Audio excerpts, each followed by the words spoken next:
welcome to another episode of Back to the Burgh, presented by the Pod Hub Network. My guest today isn't quite from Western PA, but he is a graduate of Carlisle, PA, or Carlisle High School in PA. It's a little south central, but still in the Keystone State.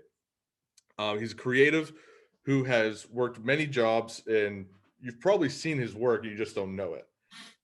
Now he brings his award-winning talents to the North Shore as the new VP of Content and Creative for our Pittsburgh Pirates.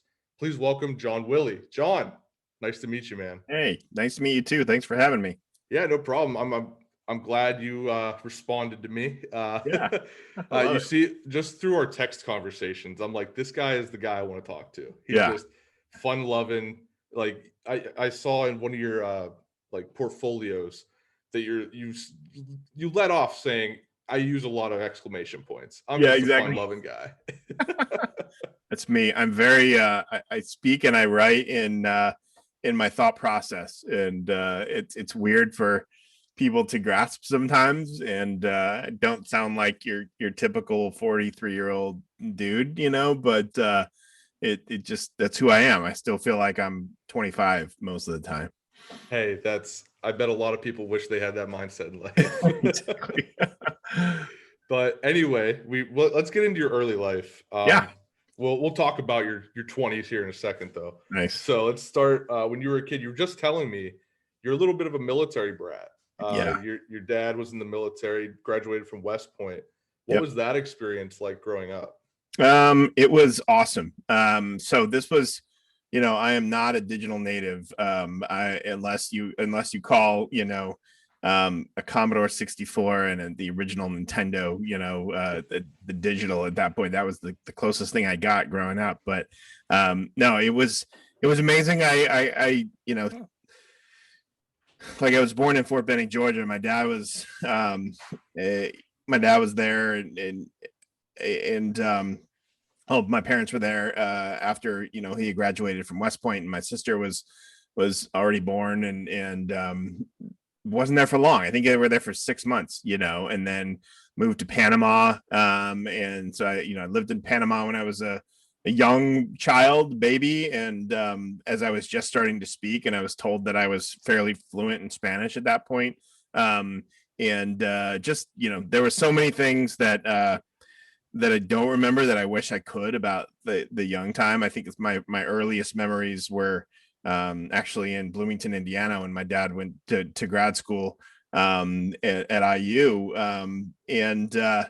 That's when I started remembering life a little bit. It was an amazing time. Again, like I said, I had 19 different addresses before I graduated from Carlisle High School.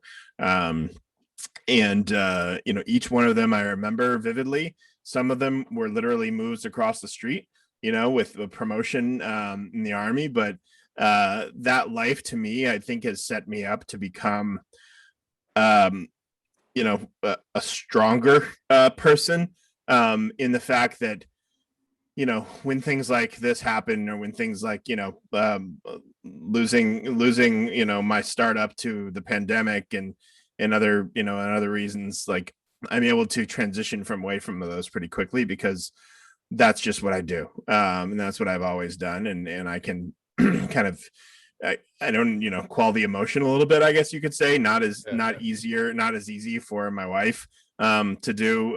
But to me, I'm an eternal optimist, which drives people absolutely crazy sometimes. But it's just unapologetically who I am, and who I'm going to be. And I interviewed here, and one of the things I said was, I always assume brilliance until you prove otherwise.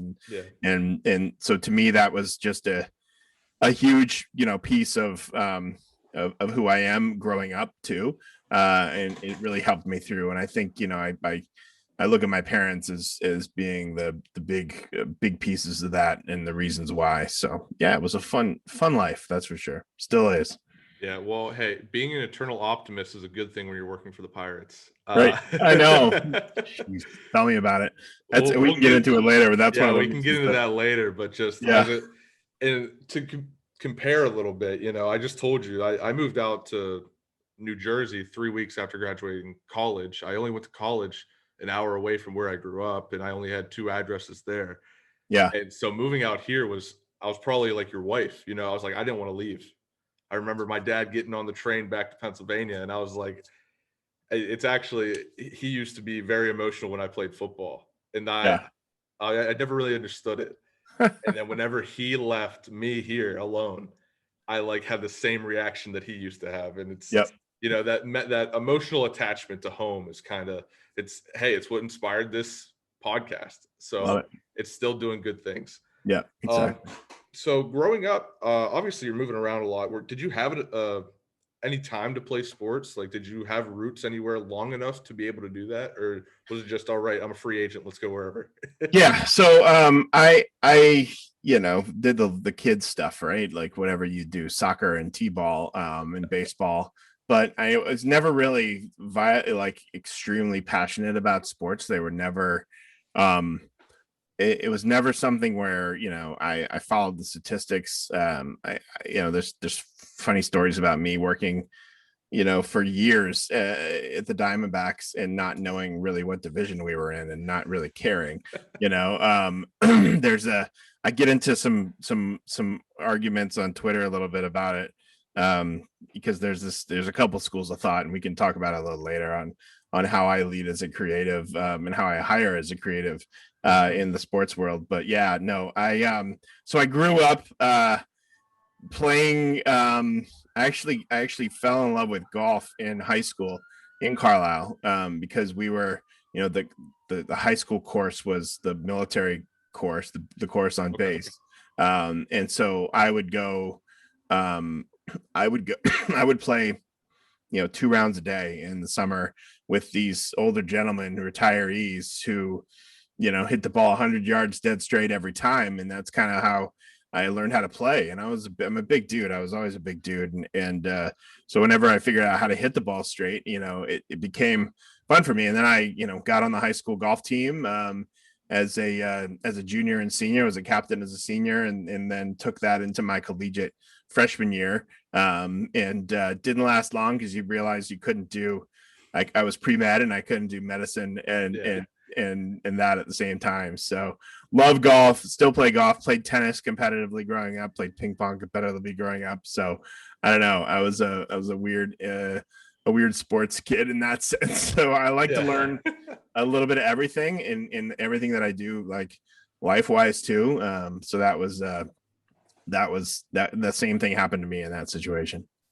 Yeah, no, I can relate to the, first year college student wants to be a college athlete, and then you're Yeah. like, wait, I can't do what I came here to do, Yeah, no. And I tell this story a couple of times. I told it on my friend's podcast that I was on the sidelines playing football, and I saw the TV crew like covering our game, and I was like, why am I sitting here in cleats and a helmet? I should be over there. Yeah. So that's my thought process on my first year of college and how I got out of playing sports. Yep. But so I'm intrigued that obviously you're a golf guy, you love golf. Yeah. But how did where did becoming an athletic trainer come from? You didn't have that, like, you weren't in the locker room all the time, you weren't, at least in my experience, that's kind of the vibe. It's like you're in the locker room, you want to take care of the athletes, and you're the guy there. Yeah. But being a golf guy, I don't really see that. So if you could explain that, I'd really appreciate that. Yeah. So it was a medicine thing. And I remember it because I lived in El Paso, Texas when I was a freshman and sophomore. My dad was stationed in Fort Bliss, and ER had just come out at that point. Which dates There's the inspiration. A long time. Yeah. And so it's funny because I was a creative. I've always been a creative. I've always been an artist. I was doing, portrait drawings when I was a young child. And so that's something I carried over. And I actually interned at this medical illustrator's office when I was in Bliss, at Fort Bliss in El Paso, Texas. It was a Red Cross internship. It was really cool. So I got to draw, medical techniques and medical things. And to me, that was amazing. And people made a career out of this. Like, I had no idea. And this was, mind you, predating, this is 92, 93. predating any sort of social media, really computers at that point. And so a different world back then for sure. But ER came out and I was just like, well, I really want to be a creative. I really wanted to be a Disney animator at that point. I still do. But there were a few things that held me back. And so I was like, okay, maybe I'll go into medicine because maybe I can make some money doing that. Pre-med would be fun. Maybe I'll be an army doctor. I don't know. I was never pressured to go into, follow my dad's footsteps to go to West Point or anything or in the military at all.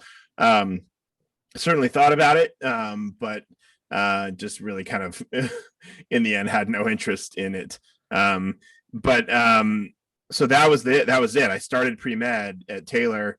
And once I got to chemistry, it was just like, not for me. And they warn you like very, very upfront and say like, if you're not 100% in love with this, and you're not at the top of your class, there's a really good chance you're not going to get into med school. And so I said, okay, what can I do in medicine that can still keep me close to medicine? And I enjoyed watching sports at Taylor. It's a small school in the middle of nowhere, Indiana. So all you really had to do, was go to the basketball game or go to Silent Night or go to, football game. And so I was like, I wonder if I can combine this. And I knew that I dated a girl in high school who was an athletic trainer as well. And some friends who had finished the program at Slippery Rock. And so I said, maybe I'll do that. And so looked into it and transferred my major into sports medicine.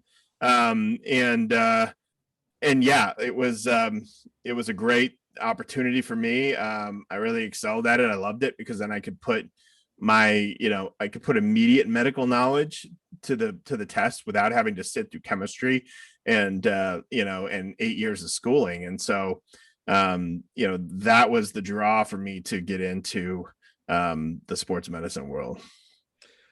That's pretty awesome. I mean, I have a couple friends that are also in the sports medicine field, and it's like they just fell in love with it. I don't know how. Like my brain is too dumb for that.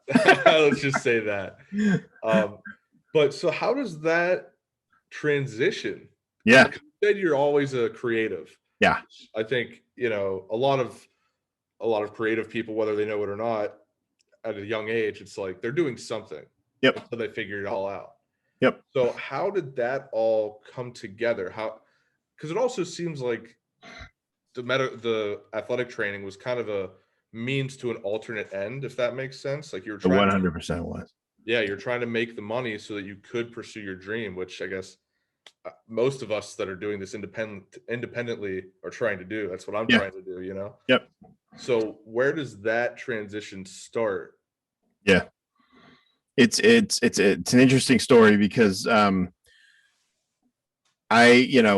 goal when you get into sports medicine is to make it to the pros, because there's really one reason about that as well, and it's money. And it's not your base salary, it's your bonus if you win.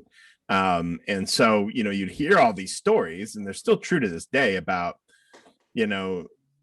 athletic trainers in Major League Baseball or hockey or the NFL winning Super Bowls and getting $500,000 shares, and it's no secret, right? That's part of the game. And it's an amazing perk. And so for me, that was one of those that was, that I kept thinking about, like, okay, I'm going to make into the pros. I'm going to move up. My transition into the creative though was like I said, I grew up as a loving photography, big into it. I was film before there was any digital. My dad was actually at the Gulf War at one point. And a friend of ours who was the head of photography for U.S. News and World Report came and did a story on our family. And I just followed her around for a week, with her cameras and blew through rolls of film like nobody's business and learned some of the interesting things about just a lot of the great stuff that you can do, the stories you could tell. And so I was was really kind of becoming a storyteller either through, through drawing or through art or painting or photography. And I had the opportunity. I always kind of figure out a way to meld my worlds.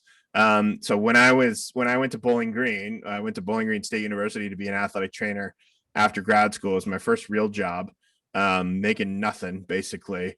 But I went out there because I had met the head trainer who used to be the basketball trainer at University of Arizona for Lute Olson back in the day. And so I had a couple championships, and he and I connected after being in the Pac-10, and he's just like, do you want to come out? And so I came out and went and worked baseball and hockey and football with Urban Meyer when he was there. So that was quite a time to be there. And then again, it's the relationships that you start developing. And so I started pitching the Ohio Athletic Trainers Association to be their photographer. They didn't need a photographer. But I made sure that I convinced them they do need a photographer. Exactly, and I developed their website, and I built, I taught myself Dreamweaver and how to create. And so that was like continuing to start being more of a creative, in those sort of senses. But I was now able to meld both of my jobs. And then while I was there doing it, I convinced them to hire it was a free job, but I was like, listen, just buy me a digital camera, a couple lenses, and this software, and I will take care of it for you.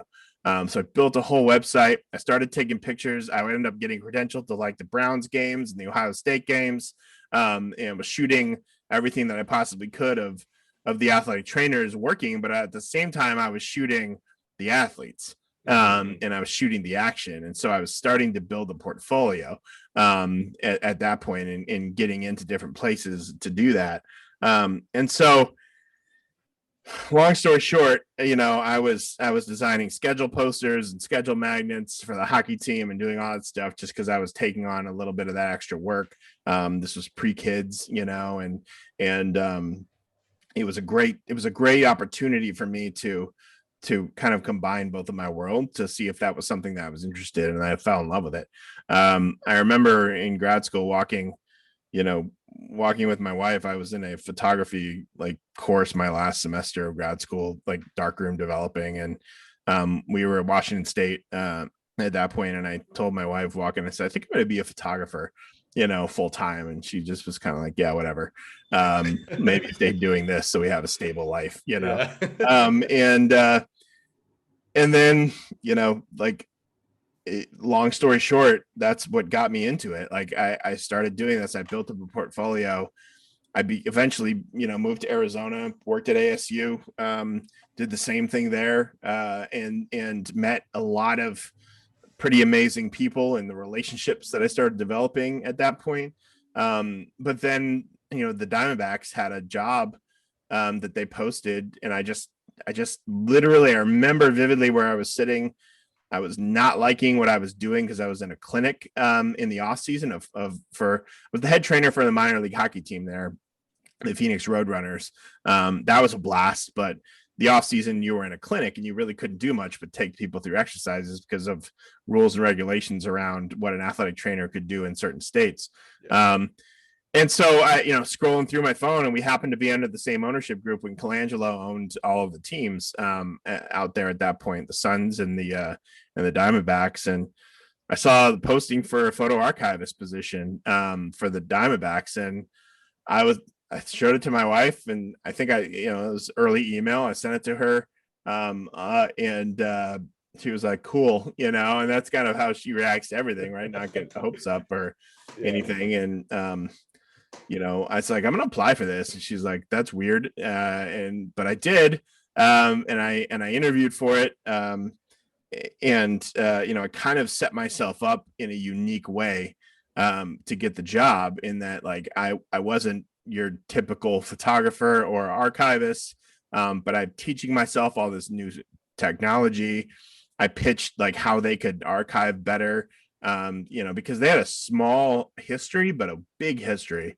This is 2006. And they had won. They built 98, 1-01 in quite a incredible fashion that year against the Yankees. My pitch was, hey, let me come in and build this archive system for you guys. And I know baseball. I know the kinetics of baseball. I know the mechanics of baseball because I'm an athletic trainer. That really had nothing to do with it, to be honest with you, but it helped, the story. And they hired me. Doug hired me. To this day is one of my closest friends. And, the rest is a long story, but it's, it was the relationships that I made at that point. So that was the tie. Nice. So like trying to put all that information together right now. Yep, It's like you just took me through a journey of several years, and it's amazing what you've been able to do. And it's like you're kind of doing it all on the fly. Like you had no training, right? Correct. And you're just like teaching myself. Let's just do it. Yep. That's pretty awesome. Like what else came along with that? It's definitely got to be a mental strain. I mean, that'll probably get into our conversation later on about your podcast. Yep. But the mental strain of that has to be incredible. Yeah, it was a lot. Because I was because for me it was I was putting everything that I had into it, every waking hour of the day. And my wife was as well, with her work in grad school. This was a time that we didn't really even talked about having kids at that point. And we're comfortable with maybe never having kids, but we were just devoting ourselves to the jobs at that point. And mind you, this was before we had these things that run our lives, run, ruin, whatever you want to call it. I don't know. Either one. The play on words there. Actually, we had them, I mean, at that point it was a Nokia, T9 texting. And again, I'm aging myself here, but this is the early 2000s. We forget how quickly things have gone, and for those of us who lived without iPhones for a long time. I remember, at one point thinking like, there's no way I'll ever own a flat screen TV. It's just too much money, right. Making no money as grad students and things like that. Same thing with cell phones. And so, life changes and life moves on and we grow with it. And so I was working my ass off at that point to prove myself. But I was also, trying to change the business of sports. We were early. We were one of the first teams in Major League Baseball and all pro sports really to bring an agency, quote unquote, in-house. So we had designers that we hired, and we had myself that was coming on as one of the very few full-time photographers. We had John Suhu and the Dodgers and Steve Green, Ron Vesley, both in Chicago with the White Sox and the Cubs. And then, Michael Livens with the Red Sox, he got hired the same year I did. There were very few people who were actually full-time. Most people were contracted with the team, similar to what Dave Arrigo did here forever. And to a high degree, he was amazing. And so that was a time where it was probably that season of life, as we call it, where you can really take that time to put it all in. So yeah, it was a lot, but in a good way, right? Because because like you just explained, you were somewhat of a pioneer. Yeah. And that sounds weird to say, but we were, and this happened again when I went to the Dolphins, and when we kind of, I am an early adopter, and it drives my wife crazy. It often I told my boss here when I got here, I was like, just be careful. I'm an early adopter. I like to spend, but I will back it up with everything that I do. So if I buy something, if I buy podcast equipment, if I buy things, I'm going to do really going to use it.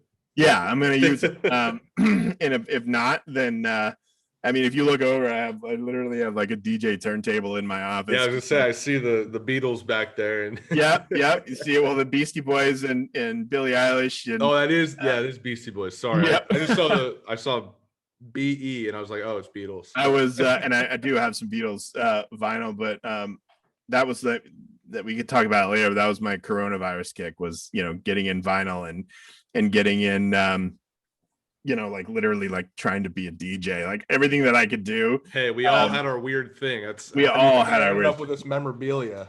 Yes, that was my coronavirus thing. And it's good. It all revolves around spending money, right? Yep. But at a time you probably shouldn't. That's it. Yeah, that's it. The one time you probably shouldn't have.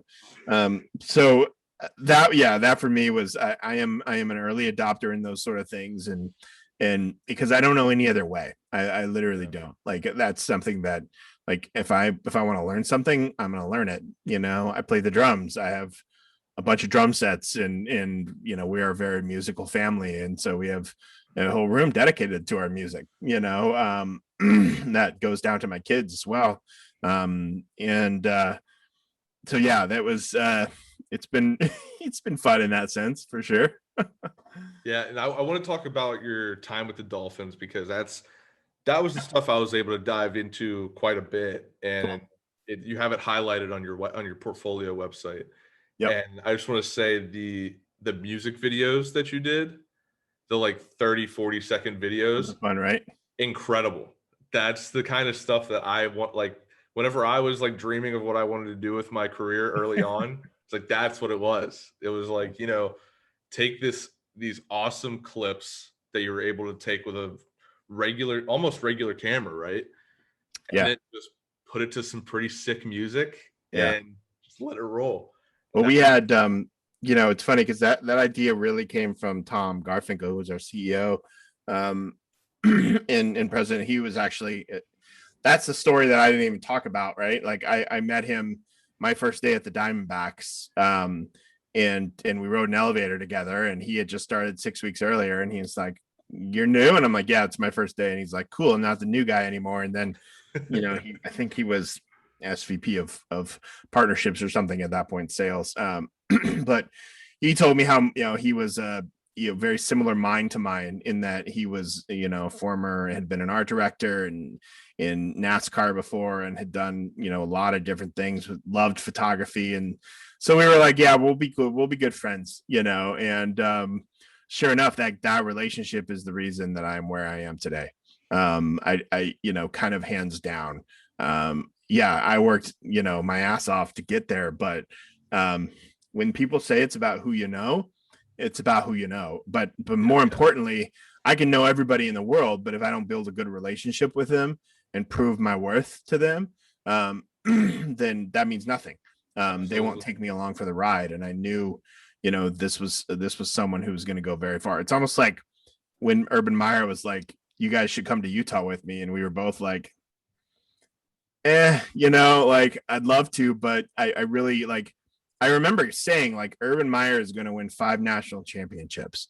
I don't know in what, but he's going to, because that was the kind of person that he was. Sure enough, like, look at him, like, he was the hardest coach that I've ever worked with. But he also pushed you to the point that of your breaking, but then would kind of, like, invite you to the bar that night. Those are the kind of people that was similar to Tom as well. Like, you're pushed hard, but you're pushed hard for a reason. I have a different leadership style than that, which works for me. But to each his own. It works in those specific settings. So that was that was the music idea. To take it back, that was Tom's initial idea when he came, and he's like, I have this vision of putting slow-mo clip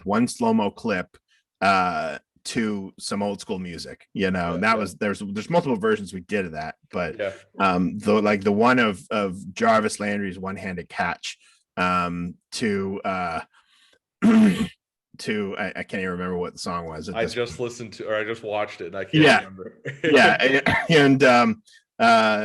And then or Way Down We Go by Kaleo. That was Kaleo wasn't known, and Tom had the sixth sense. He was also a DJ as well. And so he had the sixth sense about music and what he liked. And he was growing up in Chicago, like he was so ingrained in that scene. And it was really helpful to us because he's like, people don't know. I remember having these meetings, like people don't know, like that half of these songs came from original songs way back in the day and they're all sampled.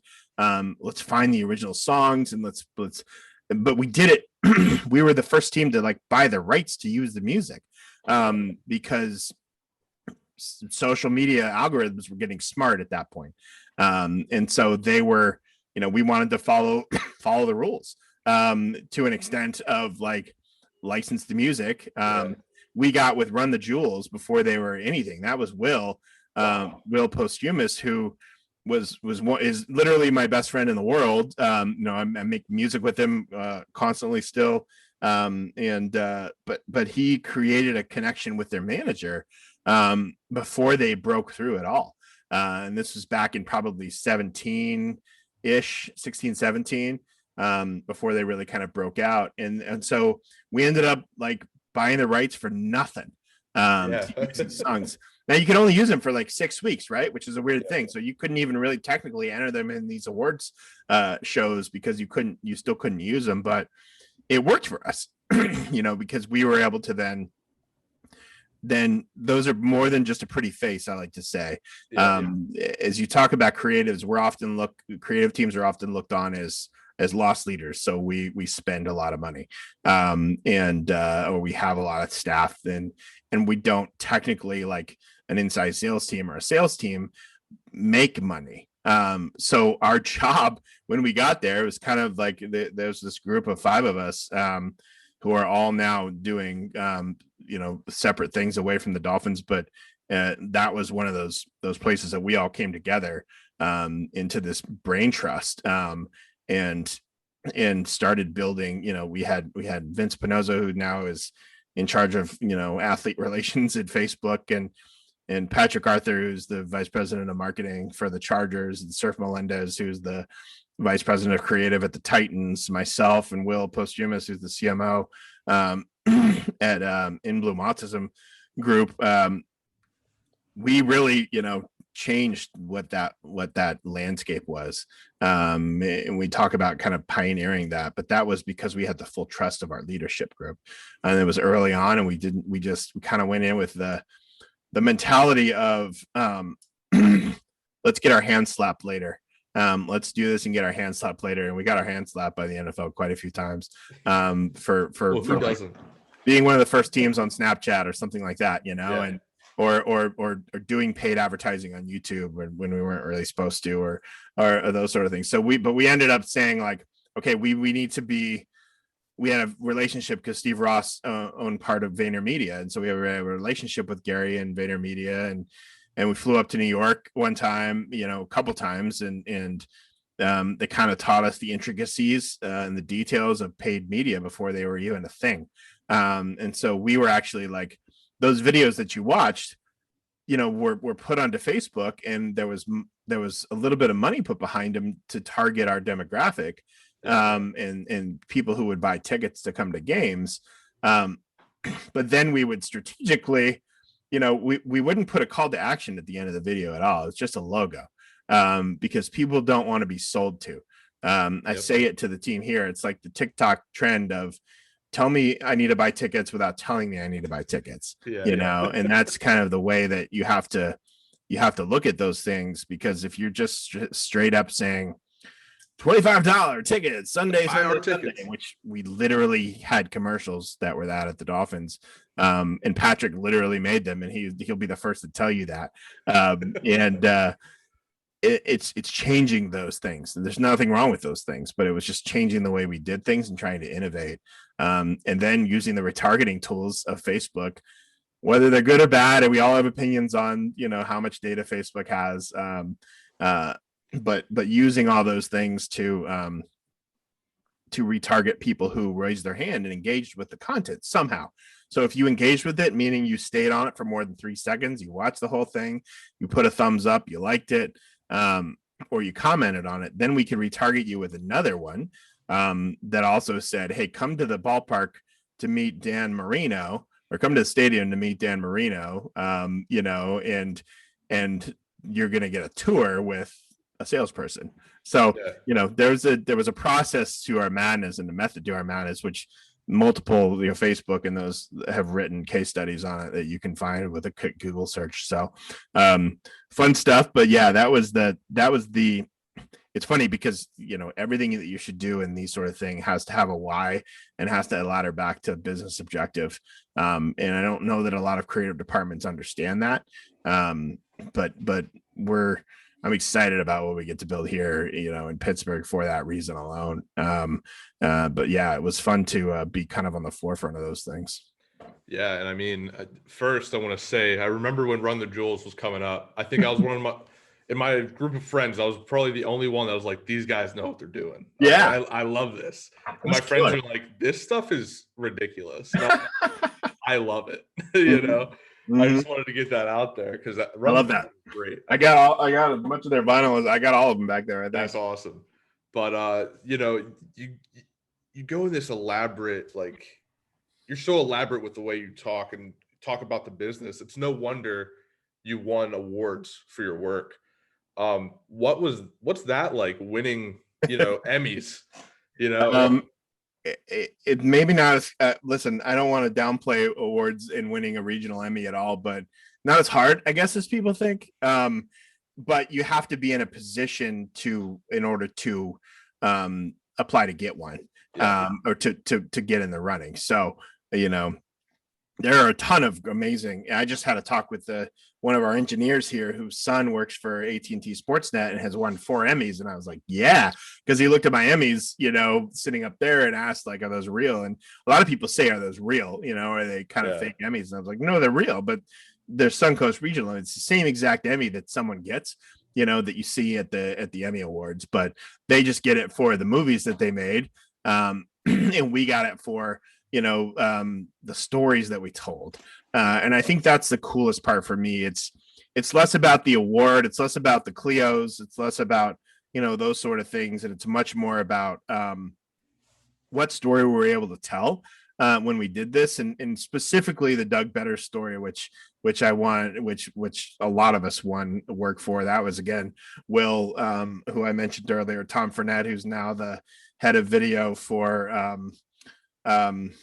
Golden State Warriors. Like there's, you know, there was a lot of people involved in that mini doc that we did on Doug Betters, who was one of the killer bees and was paralyzed from the waist down in a skiing accident, and still to this day lives there on the same mountain that he got paralyzed on, and you know, his wife and his wife Jen have a foundation that is making a ton of money on it, doing a ton of work.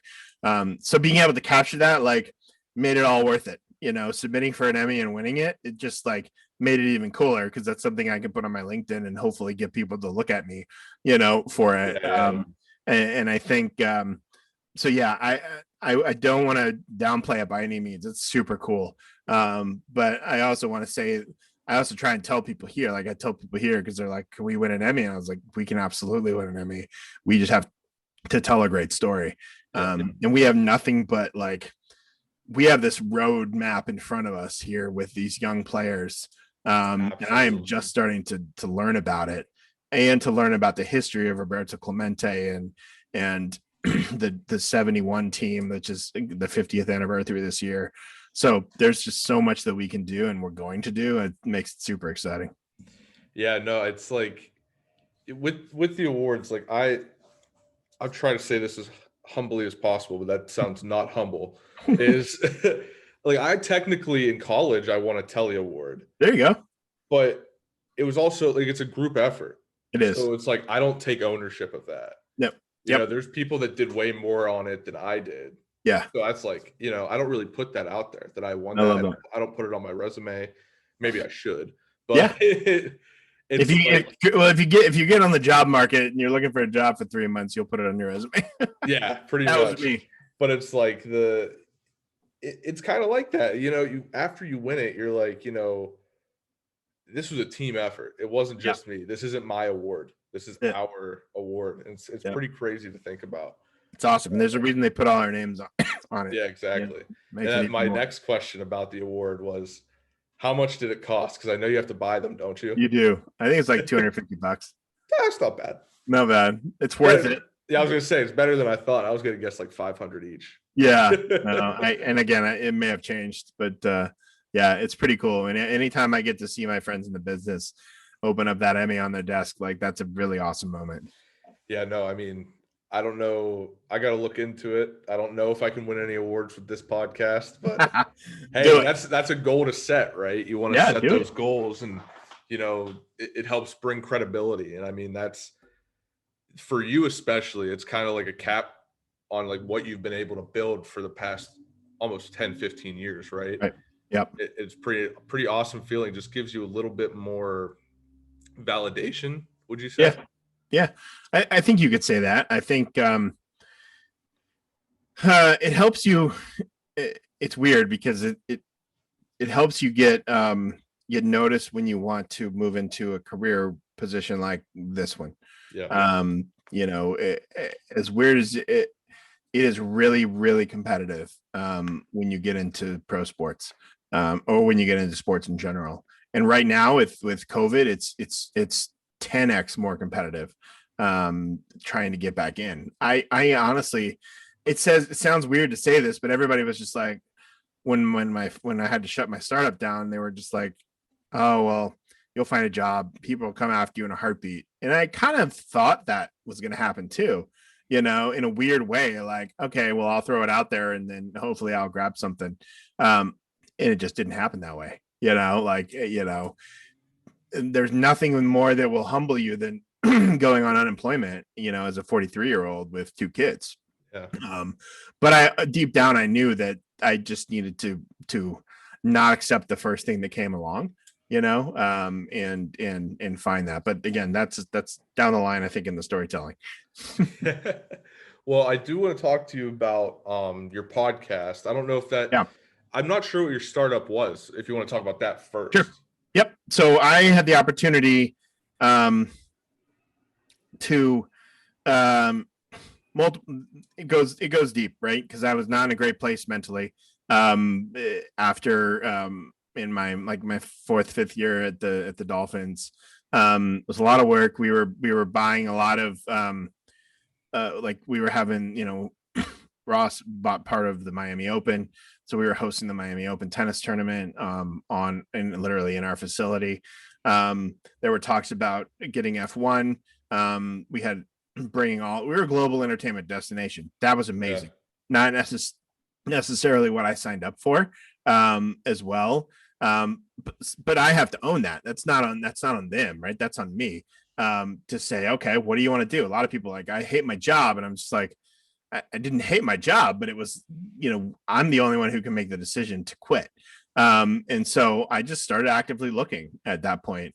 And didn't really have many reasons to look other than I thought for my mental health, it would be better, to get to a different place in life. And one of my friends he was the creative director at the Florida Panthers. That's where I met him. And then he left to go to be the director of design for Alabama football. And he got this job as employee number 1 at this startup called Blueprint. And on Instagram and everything, it looked unbelievable. And I was like, wow, these guys are going to do some really good work for student athlete mental health and wellness. And I was like, that's cool, good for him. And then, 4 months later go by or something. And I'm like in a really, really bad place. And I remember vividly sitting on a chair, just in a deep depression in my house. And my best friend, Will, whose name keeps coming up, sends me an Instagram story. And that Blueprint was looking for a head of content. And I said, when you're down in a low place, your self-esteem is worthless. And so I was just like, cool, looks great. No way I'd get even talked to, not knowing that was literally something that, probably a job that I could have done really well. So I reached out to Chris and I said, hey, tell me about this job. It was like the next morning or something. and he like called me instantly, and he was just like, holy shit, John, like we need to get you out here, you can work remotely, or it was weird because it was pre-COVID, all that stuff. This was the end of 18. And I said, all right. He said, we're founded by these two gentlemen, one of whom was a basketball coach who had the idea, and he lived outside of Madison, Wisconsin. And one of them was excuse me, one of the early like employee number 100 at Facebook, and that was Tom Erickson. And Tom was bootstrapping the company, and kind of a silent partner at that point. But I got on the horn with all of them, and interviewed and got offered a job, as chief operating officer. Well, actually, at that point, I was like head of brand strategy or something. It was it didn't matter. I was just like, okay, I'll come out. It's a startup. There's only 3 people there. Some amazing people they had hired too, along with me. Tommy Lakes, who was a friend of mine, a photographer, and a content storyteller who had worked at the Players Tribune and at University of Texas, and so I was just like, sure, like let's do it. And I, it was either move to Wisconsin or move to New York City, so it was kind of a no-brainer for our family. That was a hard time. Yeah, it was a hard time to leave the Dolphins. It wasn't easy, but I knew deep down that it was the right thing for me and my family as I was growing, and a next step to grow my career. Long story short, this sports, the sports startup, if you will, for student athletes didn't have a great business plan. And so I came in with the knowledge that I had built, over the past. Plus, I was always really, really interested in becoming an entrepreneur. My favorite podcast is How I Built This with Guy Raz, and I consume it like crazy, because I love hearing how things were built and seeing people succeed. And so I was like, well, this is a chance, an opportunity to go do that. So I was evaluating the business plan, the product market, and realized that we had just a small product market, a total addressable market that we could really attack with student athletes.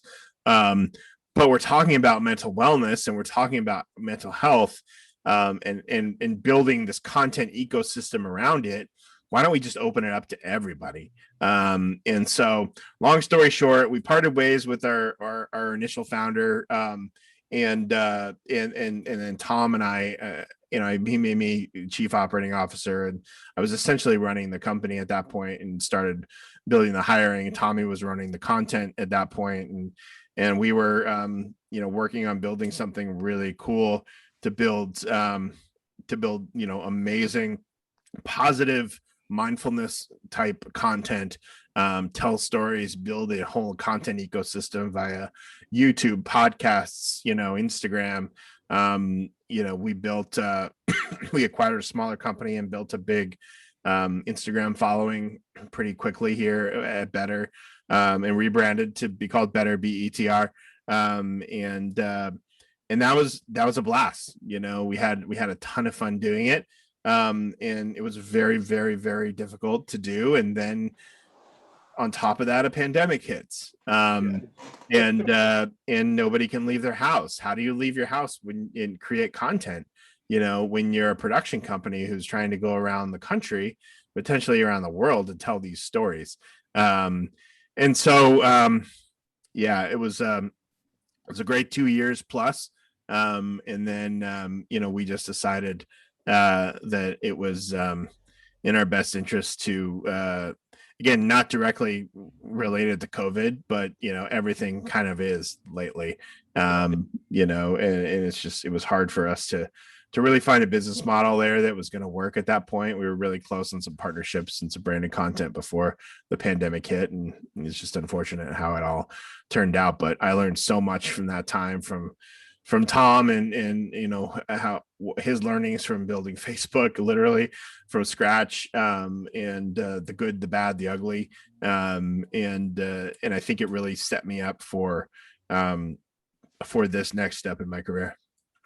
Yeah, and so that all comes back into your podcast, Creative AF, I Yep. believe is what Yep. it's called. Yep. And it's a lot about mental health and just, basically just the hardships that us creators go through. It's like we Yeah. have to put on a happy face so we can sell our product, but it's like behind that happy face is like you basically have told us the whole story of it. This whole Yeah. podcast here is it's hard.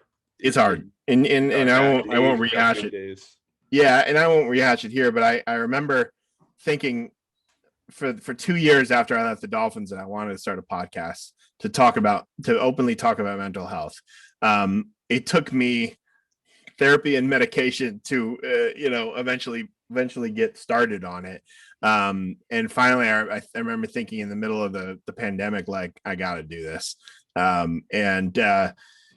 got Will on as my first guest because he and I kind of went through it together in tough times. And again, I always told people, like, this is not about bashing the teams or coaches or systems.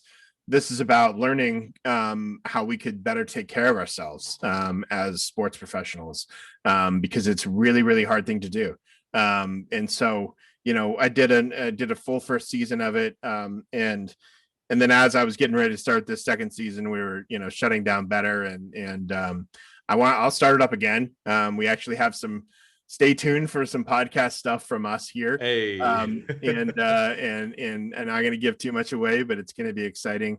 Yeah, that was a time for me to be very vulnerable.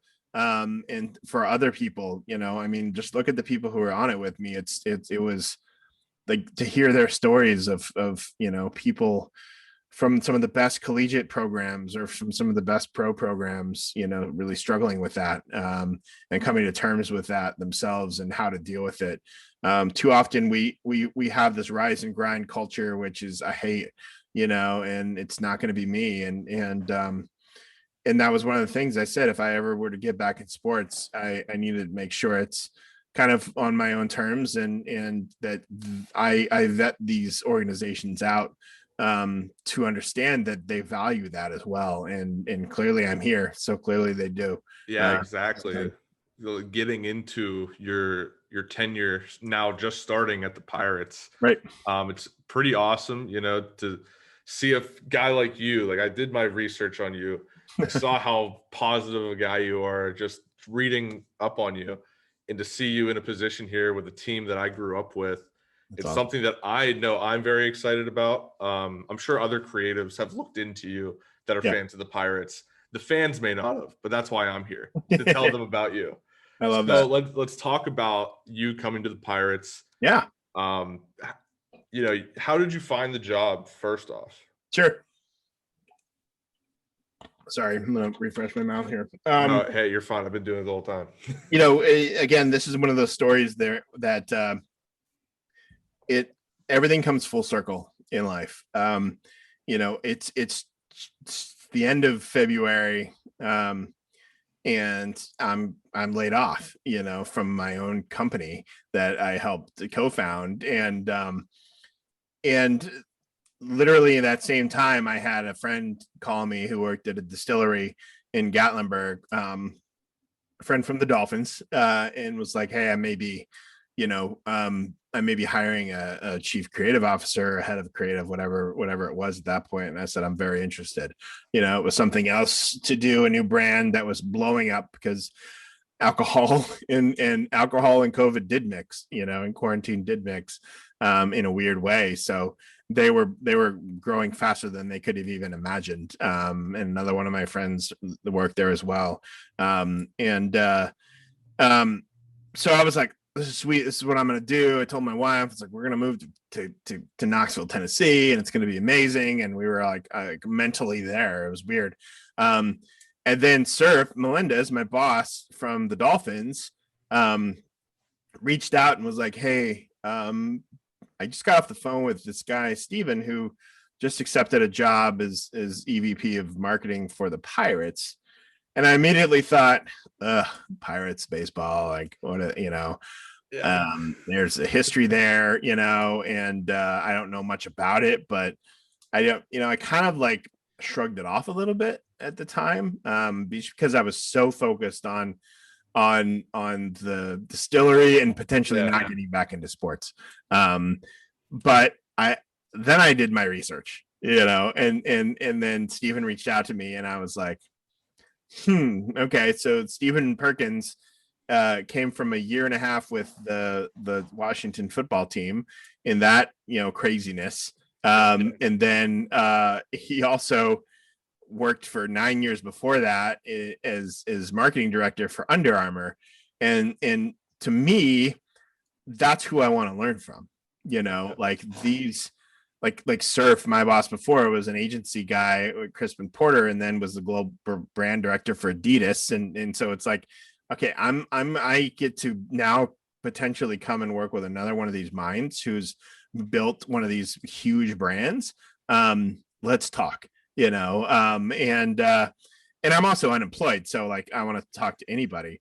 I had applied, and interviewed at like 3 different NBA teams, and things didn't work out in the end with them. And it's a weird time because I applied for probably 50 to 100 agency jobs, didn't even get a sniff or a call, because I can't speak for them, but it's hard for an agency job to look at my resume, having been in sports my whole life, and not typecast me, as a sports creative.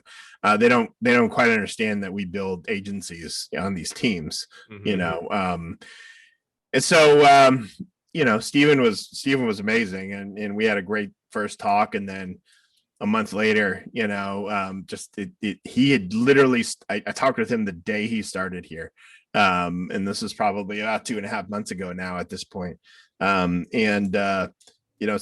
his mind was racing, I'm sure. I don't want to speak for him, but he knew that he had to hire, some leaders to come in,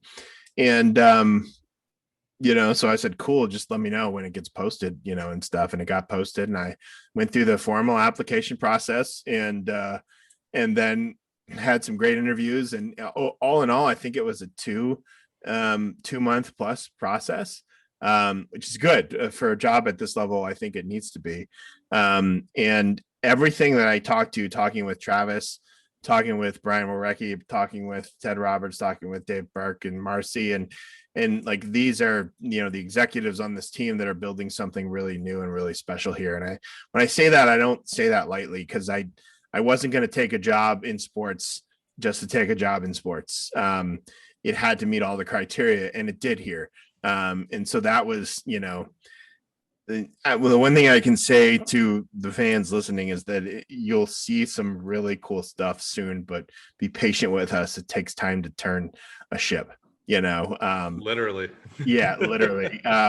And I think, Shelty will tell you the exact same thing about the baseball ops side, and Brian will, but we know fans, right? We're all fans, and patience is really hard when you're but hey, when you're a Pirates fan, yes, patience is all you know. It's kind of like being a Dolphins fan, to be honest with you, or Diamondbacks got lucky early, but Randy and Kurt, it's hard to lose. But yeah, so we are, I accepted the job, and this was literally like a month ago now. And Stephen was like, "Can you start in a week and a half?" And I was like, "Yeah." Like, I had no paycheck coming in, and so I was like, "Yep, needed one, right?" Yep. And my wife and boys were excited. It's kind of funny. I tell this story around here.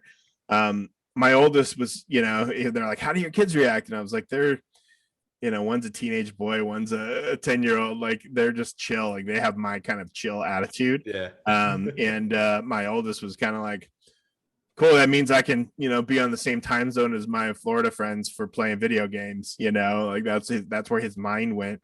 Yeah. And my youngest said, "Aren't they like not a great baseball team?" And I said, "Yeah, but we're getting better. We're rebuilding." 4 to 5 years. And he gets it. So he's my sports kid who goes all in. And so, when I was interviewing the NBA, we were playing 2K all the time, and, trying to be those teams, and he'd suddenly be the team that I was interviewing with. And then so same thing here, we picked up MLB and started playing a little bit, but it was really quick because that was a quick turn. And then we had to get our house ready to sell and buy a house. And actually, I ironically, in all of this, we sold our house this morning and we bought a house this morning. So we are Quick turnaround. officially residents of, well, we will be residents soon. And we're really excited to get out here. And now it's just the madness of actually making the move. Yeah, and I want to go back to what you said about the agencies and the typecasting that you said that Yeah. they might have. I saw you tweet something about Yeah. your hiring process. I really liked what you said. You said, I'm not looking for sports fanatics. I'm looking for Yes. people who want to tell a story. Yep. And I was a little disheartened because I'm a sports fanatic, but but no, that's a great point, and I feel like it's a perspective a lot of people don't look at in Yep. this field. Is Yep. that you don't need the guy that knows everything that happened in the 1979 season for the Pirates. Nope. You need someone who knows how to get you to care about something. Yep. This is a skill set. I can hire the greatest statistician, who knows every single thing about the Pirates history. But if they can't tell me a good story, then I have done you as a fan a disservice, for my job. So, it's interesting because I got into a couple, Twitter arguments, whatever you want to call them, with a couple of people who were just like, I disagree with you. And I was like, okay, that's fine. You can disagree with me all you want, but I'm telling you what I know from experience in doing this. I'm telling you that if you come in after, if you're the biggest Pirates fan in the world and you have 120 loss season, that's going to be hard for you to come to work and do your job. Because you are so emotionally connected to the team. It really is hard for people to understand. Like I always tell people, we used to give presentations and we put "Don't be a fan" on a big slide, and a lot of people have trouble with that. But I truly will, like, it's a hill I'm willing to die on, because I don't think you should work for your team.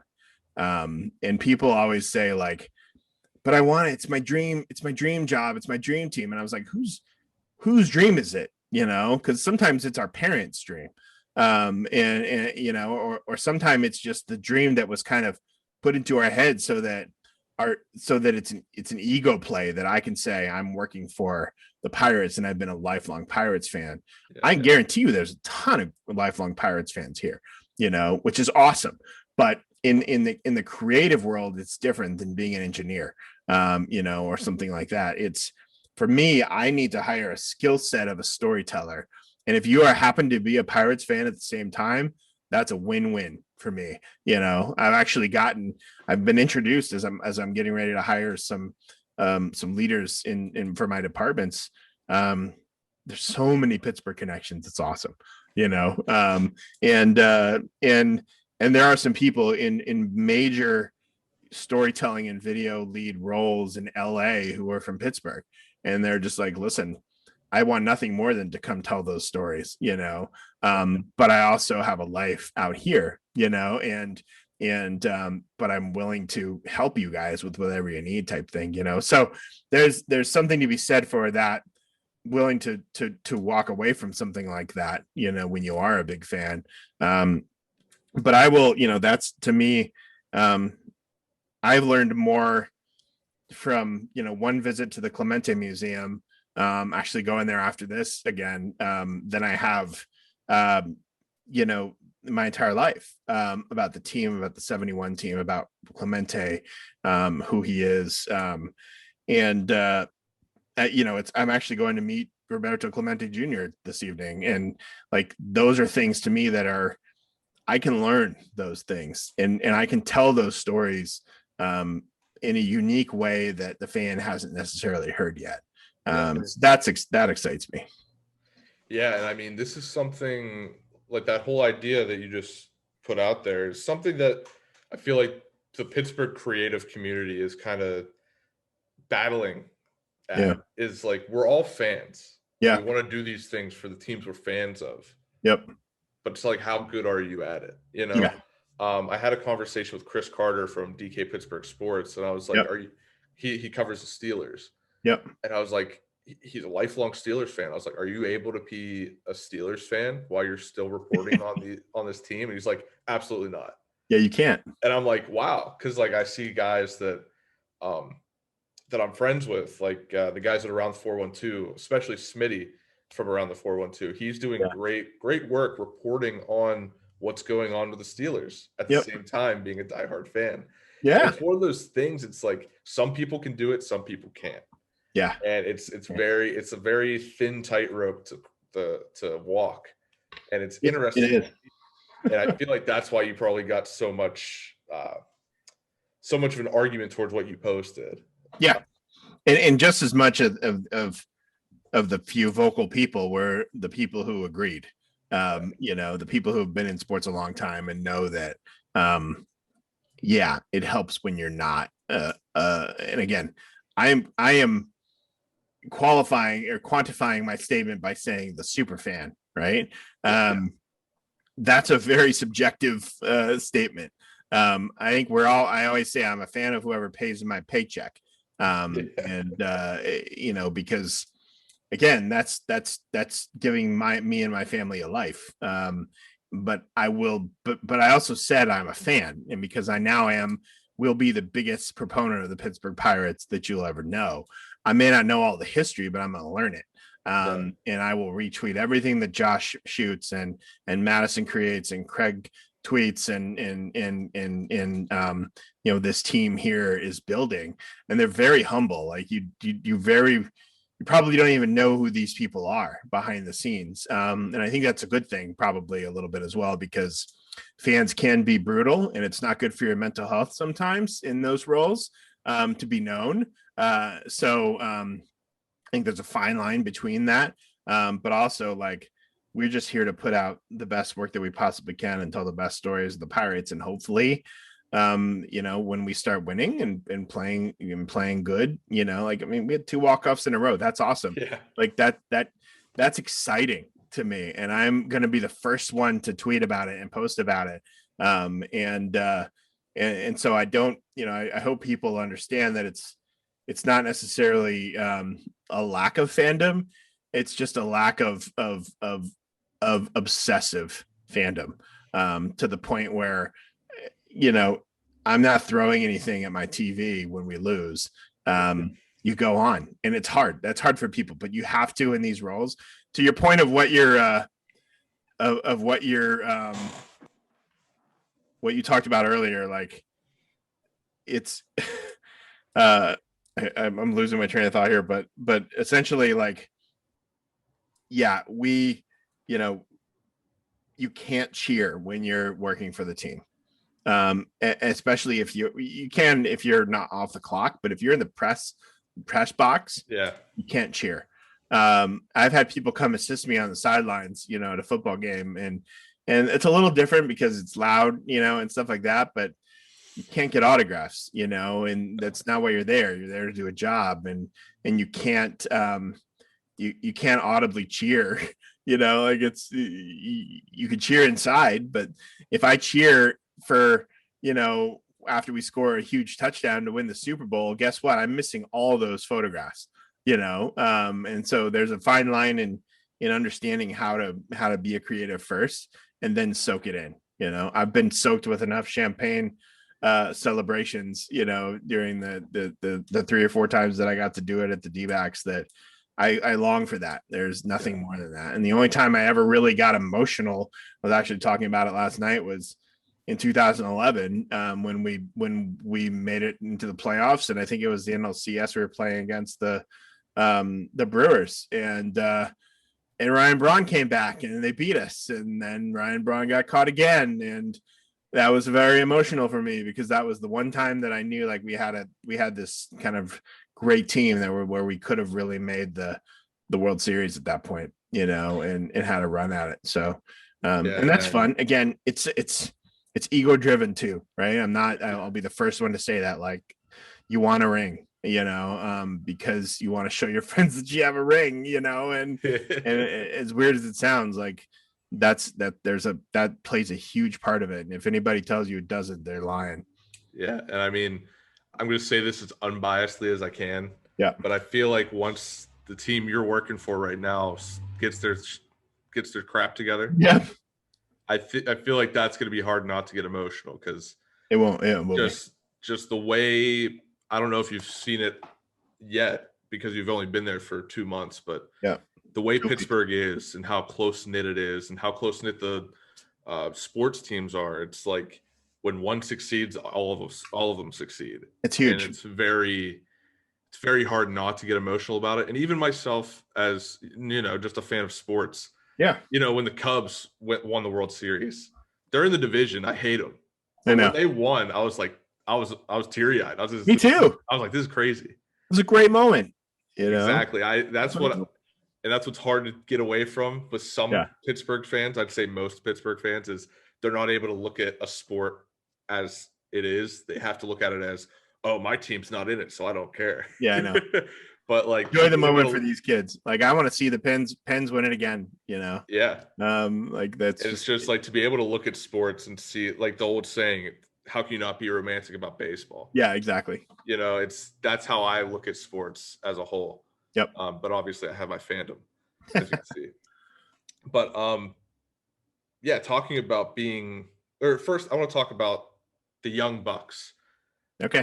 That's something I think we've seen on social media before you came to the Pirates. Yep. How excited are you to work with those young guys that are coming up through the system that you're basically going to be able to cover their entire careers in Pittsburgh? Yeah, I had a conversation with Brian Stroh, and I'm actually setting up a Zoom with a lot of them and some of the current players to introduce myself, let them know who I am, the stories we're trying to tell. It's so different than when I was in it, when these they're kids, right? And so I can use that term when they are so savvy on social media, and they want to be a part of this content. They understand how important content is for them. There's nothing cooler than that, to be able to, we're going to grow with them, and grow into this organization with them and be able to tell the stories of the Dominican Republic and the stories of, where these kids are coming from, and where this first round draft pick, what he's going to do for this team. And the baseball draft's never been covered like the NFL. Like, that was like, we prepped for that for 6 months, in the NFL, but if we can start telling some of those stories and creating those emotional connections quickly, I'm real excited about that. It's still very new to me at this point, but Craig and the team are doing an amazing job with the Young Bucks.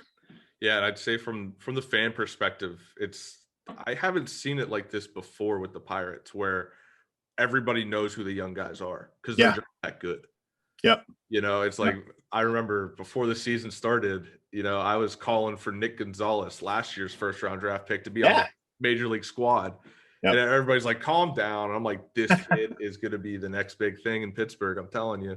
And now, unfortunately, Cabrian Hayes, he's injured, so we don't get to see what he's doing. But you got Phillip Evans stepping up and basically being what Cabrian was supposed to be. So we saw Cabrian in game 1, right? Like, he held his own.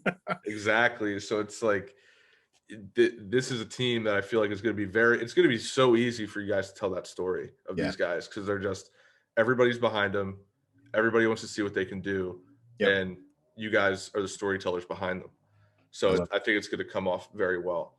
Awesome. And major kudos to Terry Rogers, who's been here a long time, and he's put, he has built quite a team and is still doing, daily, like, just kind of like, I love getting to work with him. First of all, like, he's one of those people that I came on board and I was really excited to get to know and meet, and he's just this storytelling mind, and he really built social media for the Pirates.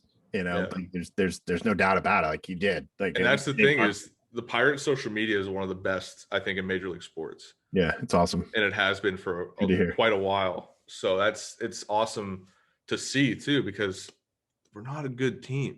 I know, but the social media team is one of the best out there. They nail it. And I was able to talk with Andy Perlman. She's the VP of digital with the Penguins. Yeah, and they just did a deal with TikTok, Nice. and that's kind of what it all develops into is, Yep. you get these deals and you're able to connect your stories even better. Yep. So before I let you go, we've had a great conversation. This is longer than I expected, but it was great. fantastic. I do want to test you've only been there a little bit, but I want to test 2 weeks. 2 weeks. I want to test your Pittsburghese a little bit before I let you go. Oh God. So when I say, "Hey, let's go downtown there," what did I just say? I have no idea. Say it again. Hey, let's go downtown tonight. Let's go downtown tonight. Close, very close. Let's go downtown and that. And that. Oh yeah, I saw it because we have that on one of our scoreboards. That's my favorite. Whenever that goes on, when I'm at the stadium and that comes up, I just scream it. I'm like, charging it. That's my favorite. All right. Yeah, Craig Milko, he's just literally kind of sitting outside of my office, but man, that guy can do Pittsburgh dad like you wouldn't believe. It's amazing. Oh my God, my brother, his accent is so I'm gonna give you one more, and it's a little, I'd say it's Pirates centric, but it's also not at the same time. All right. Hey, you know them Buckos wanted that? I think I heard the Zambelli's going off. The Buccos, so the Pirates. Yeah. Zambellis. I have no idea. What's that? The fireworks show. The fireworks. Why are they called Zambelli fireworks? Because I'm pretty sure Zambelli's is centered in Pittsburgh or Western PA. So it's awesome. It's always the Zambelli fireworks show. Okay. It's fun. It's fun to watch all the headshots that we do and that Paul Danilo has created with his team. And man, there's so much history that you can learn just by watching those, and getting to drive out again to Clemente Museum the other day and passing, the was it Penn Macaroni or some of these spots on the strip. And I was just like, man, that's okay. I'm starting to understand it and get it now, Yeah. Hey, I'll let you know probably in the next 2 months, you'll probably be speaking Pittsburghese and you won't even know it. I love it. It just, it just comes, Yeah. For me, it comes a little more when I've had a few icy lights. After I've had a few icy lights, it just comes out. It's that water out of Latrobe. It just tell you, like I'm going to, and maybe tonight's the night that I go and grab an icy light and a Permani Brothers because I haven't partaken yet. So there you go. I will. Listen, you have to, and you have to tell me what you think because I tell all my friends I'm out here in Jersey, I'm like, nothing beats a Permani Brothers sandwich. Like there is a reason every time there's a draft pick for the Steelers, or somebody gets traded to the Steelers, they go straight to Permani's and they make their own sandwich, and there's a reason for it. That's great. I love that. Well, I think they built one in actually Fort Lauderdale too, right after I left or something. So yeah, they have them in Fort Lauderdale, and I believe Indianapolis. There's one. Oh, good. I got family out in India, and I got to go visit the Indians, so I'll partake out there too. There you go. Well, John, thank you for coming on. I'm looking forward to what you're able to do in the future here with the Pirates, and hopefully, I've given you given the fans a great introduction to who you are and what you are going to bring to this team. I love it. Willey, thank you for joining me. Take care.